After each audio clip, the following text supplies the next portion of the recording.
थोड़ा सा ये देख लेते हैं। रिफ्लेक्शन की बात आती है, रिफ्लेक्शन ऑफ लाइट। इसके हम लोग उम्मीद करते हैं नेक्स्ट टाइम पे लॉ भी पढ़ लेंगे, लेकिन पहली शुरुआत बात करते हैं कि जो रिफ्लेक्शन होता है प्लेन सरफेसेस से कैसे होता है। सबसे पहले हम जानना ही चाहेंगे मिस गौरी श्रीवास्तव से कि कहीं पर प्लेन सरफेस से रिफ्लेक्शन देख पाई हैं आप आज तक?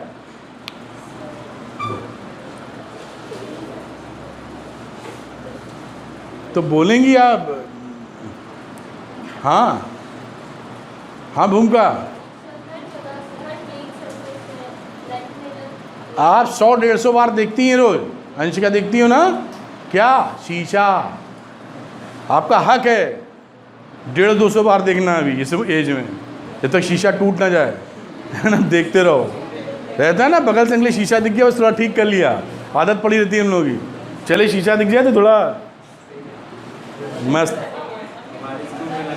लगा है। एनीवे, कुल मिला के कहने की ये बात थी, जो प्लेन सरफेस होता है ना, जो मिरर लेते हैं हम लोग, उस मिरर में प्लेन मिरर लेते हैं, वही शक्ल देखने वाला शीशा, और इसके पीछे सिल्वर की कोटिंग कर देते हैं। सिल्वर महंगा आता है आजकल, उसके ऑप्शन भी दूसरे आ गए। सिल्वर की कोटिंग करते चमकदार बन जाए, पोत दिया पीछे सिल्वर कोटिंग। अब सिल्वर कोटिंग खराब ना हो क्योंकि महंगी आती है। सिल्वर कोटिंग जानते हो ना, बर्फी में भी लगा होता है, बर्फी वाला हार देख के लार चूता बड़ा बड़, अरे वाह क्या मज़ा आ गया। तो पीट पीट के बनाते ना, चमकीला चमकीला, अच्छा लगता है देखने में। कह रहे देखने में अच्छा लगता है, खाने में नहीं लगता है। अच्छा चलो कोई नहीं, हमें तो खाने में भी अच्छा लगता है। एनीवे कहाँ पे थे? हाँ, तो सिल्वर कोटिंग कर दी। फिर वो सिल्वर कोटिंग खराब ना हो क्योंकि वही रिफ्लेक्शन कराएगी चमक के मारे, तो उसके पीछे हम लोग रेड पेंट कर देते हैं या रेड ऑक्साइड का पेंट कर देते हैं, तो पीछे से शीशा लाल लाल दिखता है। कभी देखे हो तो पीछे से कम लोग देखते हैं, आगे से ही देखते हैं। फोड़ की जरूरत नहीं, पिछवाड़ा ही देख लो, उसका रेड कलर का दिखेगा। और फिर और अच्छा करने के लिए फ्रेम कर देते हैं, इसे टूटे ना, फिर टांग देते हैं। लेकिन होता यही काम है ना, कि ग्लास होता है, ग्लास के पीछे सिल्वर की कोटिंग चमक लाने के लिए, और उसके पीछे रेड ऑक्साइड जिससे वो कोटिंग खराब ना हो, फिर उसको मैकेनिकल इंजरी ना हो, मतलब तोड़ ना डालें आप। शक्ल देखते देखते घुस ही गया उसके अंदर, कितना बढ़िया लग रहा हूँ मैं, और टूट गया शीशा। इससे बचाने के लिए मम्मी कहती दूर लगाओ इससे, नहीं लड़की 2005 बार शीशा देखती है, टूट ही ना दे कहीं, है ना। अच्छा सब कह रहे हम नहीं देखते, देखते सब। बगल शीशा लगा तो निकलते भाई, हाँ वहाँ बाथरूम में शीशा में भी काउंटर होना चाहिए। किसने देखा? तो लगा भूमिका की 1000 बार चल गया डर। एनीवे पल्ले पड़ रहा है ना जो बोल रहे हैं। तो यहाँ से आपका रिफ्लेक्शन होगा प्लेन सरफेस से रिफ्लेक्शन। रिफ्लेक्शन में क्या मतलब हुआ? अगर इस शीशे को खड़ा कर लें, नॉर्मली शीशा कैसा होगा? ऐसा देखते फोटो, ये शीशा है जिसमें शक्ल देखते हैं। अब आपको हम बताते हैं ऐसे देखना है, तो फोटो तो ऐसे ही बनाएंगे ना हम, है असल में ऐसे शीशा दिख रहा है। तो ये जब बनाया जाएगा तो क्या समझना है कि शीशा खड़ा है, ठीक। तो यहाँ से कोई भी चीज़ आप देखेंगे तो रे पड़ेगी और रिफ्लेक्ट हो जाती है, ऐसे रिफ्लेक्ट हो जाए। पीछे पॉलिश है तो पॉलिश करने को ऐसे बनाते हैं, लाइनें बना देते हैं, तिरछी लाइनें, ऑब्लिक लाइंस, जिससे समझ में आता पॉलिश इधर है।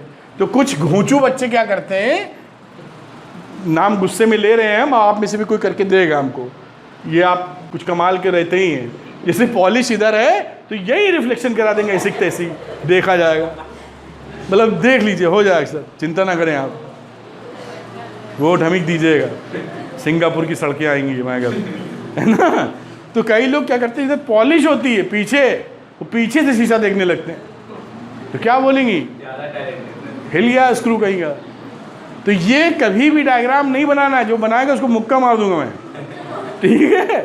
इधर पेंट किया, पेंट की तरफ रिफ्लेक्शन नहीं होता, फ्रंट में होता है अंशिका जी। तो इधर रिफ्लेक्शन होना है। हम किसी का भी नाम ले सकते हैं, अंशिका हमको बहुत अच्छी लगती है इसका, उसका नाम लेते हैं, है ना अंशिका।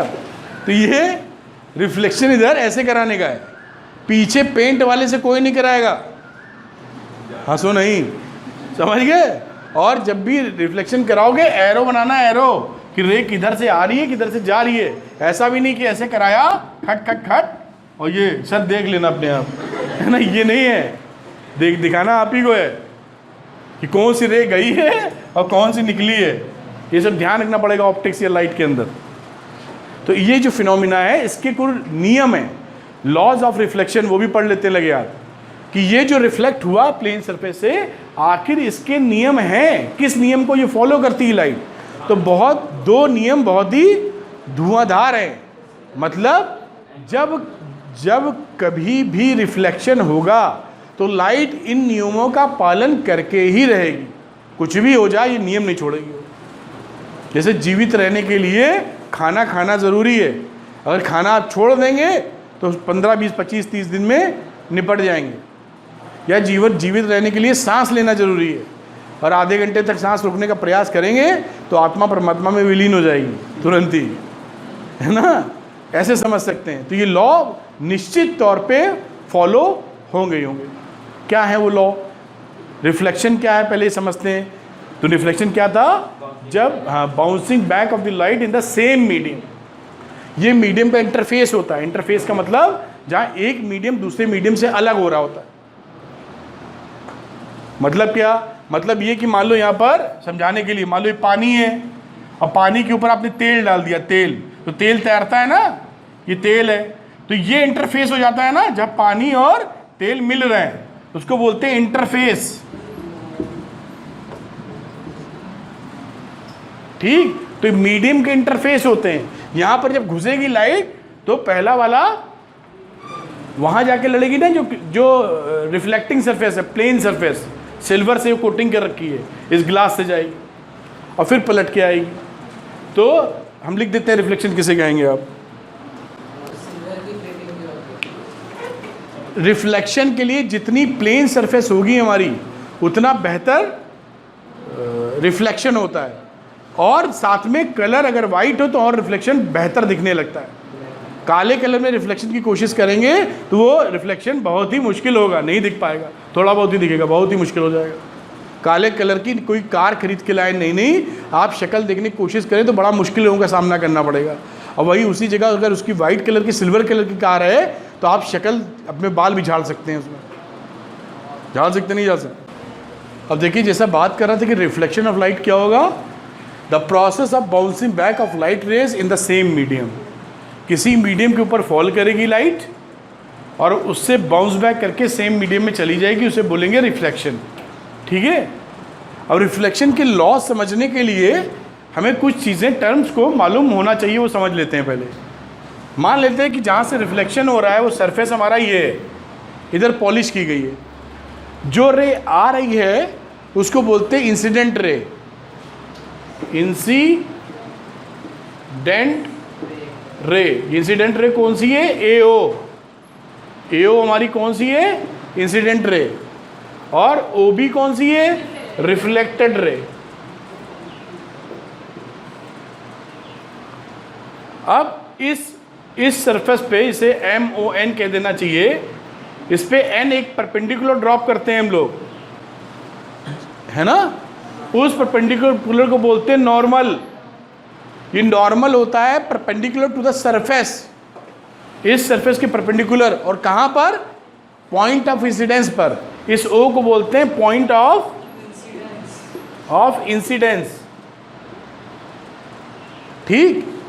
नॉर्मल से जो इंसिडेंट रे एंगल बनाती है उसे बोलते हैं एंगल आई, इसे बोलते हैं एंगल ऑफ इंसिडेंस।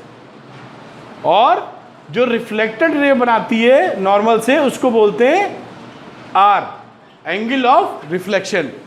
ये दोनों इक्वल होने चाहिए, डायग्राम में सही बना नहीं इसलिए इक्वल दिख नहीं रहे। हमेशा I is equal to, second law ही है, भी देखेंगे, I is equal to R होना ही चाहिए। समझ गए टर्मिनोलॉजी? तो पहला लॉज ऑफ रिफ्लेक्शन में पहला लॉ क्या बताता है? इंसिडेंट रे, मतलब ये जो इंसिडेंट रे आने वाली, रिफ्लेक्टेड रे, ये जो रिफ्लेक्टेड रे निकलने वाली, and normal, and the normal at the point of incidence all lie in the same plane. यानी सारे के सारे कैसे होंगे? प्लेन के अंदर होंगे। क्या मतलब है इसका? मतलब ऐसे समझें इसको कि मान लीजिए हमने यहाँ पर एंगल ऑफ, ऐसे रिफ्लेक्शन के लिए रे भेजी ऐसे, ठीक है। तो ये ऐसे प्लेन में आ रही है सीधे, और टकराने के बाद अगर ये इधर नहीं जाके इधर चली जाए तिरछी,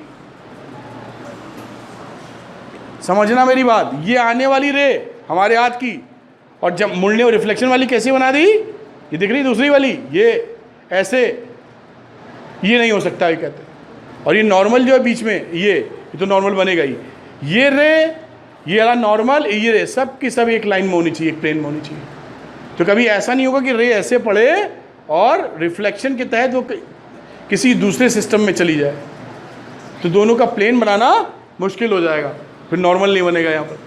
तो ऐसा नहीं होगा कि ऐसे पड़े और कहीं और चली जाए, किसी और एंगल पे चली जाए, उसको इसी प्लेन में होना चाहिए। कुछ अंदाज़ा लगा कि नहीं लगा ना? तो वो आपका तीनों के तीनों एक ही प्लेन में होना चाहिए। समझाएं कि समझ गए वो, है ना? जैसे ये आपका प्लेन है, तो यहाँ पर ऐसी रे पड़ी तो ये ऐसे ही निकलेगी, ऐसे अगर निकल गई तो ये प्लेन ऐसे नहीं हो पाएगा सेम प्लेन में, तो ये बनना चाहिए एक प्लेन में। दूसरा, हमेशा एंगल ऑफ इंसिडेंस और एंगल ऑफ रिफ्लेक्शन बराबर होता है, तो हमेशा I=R होगा। ये दो लॉस हैं रिफ्लेक्शन के जो हर जगह लग के ही रहेंगे अगर वहाँ रिफ्लेक्शन हो रहा है। तो ये तीनों चीज़ एक ही प्लेन में होनी चाहिए, इंसिडेंट रे, रिफ्लेक्टेड रे and normal at the point of incidence, और एंगल I=एंगल R। ठीक, तो आज की पढ़ाई हम लोग यहीं रोकते हैं। 1 मिनट के अंदर जो पढ़ा है उसको बुलेट पॉइंट रिवाइज कर लेते हैं, है ना अनन्या? तो हम लोगों ने पढ़ाई की शुरुआत कहाँ से की थी? हमने ये देखा था कि हम लोग का जो क्लास 10th है इसमें 2 मेजर फिनोमिना पढ़ने हैं, रिफ्लेक्शन, रिफ्रैक्शन। रिफ्लेक्शन था bouncing back in the same medium light का, रिफ्रैक्शन था कि एक मीडियम से दूसरे मीडियम जाती वक्त अपने पाथ से डिवीशन हो जाना, समझेंगे इन डिटेल। फिर हमने ये देखा कि कोई भी चीज़ को देख पाने के लिए वहाँ से लाइट रेज हमारी आंखों तक आनी चाहिए। अगर वो ल्यूमिनस ऑब्जेक्ट है जो खुद लाइट पैदा करता है तो वहाँ सीधे रेज आ जाएंगी, और ल्यूमिनस नहीं, नॉन ल्यूमिनस है जो खुद लाइट पैदा नहीं करता, तो किसी चीज़ की लाइट पड़ रही होगी और आफ्टर रिफ्लेक्शन हमारी आंखों तक आएगी, तभी हम देख पाएंगे। फिर उसके बाद हम लोगों ने काफ़ी अच्छी खासा डिस्कशन किया सार्थक कि लाइट के पास डुअल नेचर होता है। डुअल नेचर का मतलब सार्थक, वेव नेचर और पार्टिकल नेचर होता है। वेव नेचर कौन सा फिनोमेना एक्सप्लेन करता है जो केवल वेव नेचर से शो किया जा सके? वेव नेचर शो करने के लिए कौन सा एक फिनोमेना है जो केवल वेव थ्योरी से एक्सप्लेन हो सकता है? इंटरफेरेंस।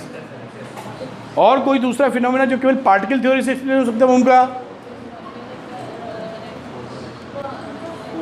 Photo electric effect. यही फोटोनिक थ्योरी या पार्टिकल नेचर मान के एक्सप्लेन हो सकता है। तो हमें समझ में आ गया कि लाइट के पास डुअल नेचर होता है, कभी ये पार्टिकल नेचर शो करती है लाइट, कभी ये वेव नेचर शो करती है लाइट। फिर अगली बात आई थी प्लेन सरफेसेस से जो रिफ्लेक्शन होने हैं और उसके लॉस क्या बनते हैं। तो लॉस केवल प्लेन सरफेस के लिए नहीं होते हैं, लॉस किसी भी रिफ्लेक्शन के लिए। और रिफ्लेक्शन हुआ है तो ये लॉ लग के रहेगा। लॉ क्या था? इंसिडेंट रे, रिफ्लेक्टेड रे और normal at the point of incidence will lie in the same plane, और एंगल I=एंगल R। ठीक है, चलो बेहतर, थैंक यू।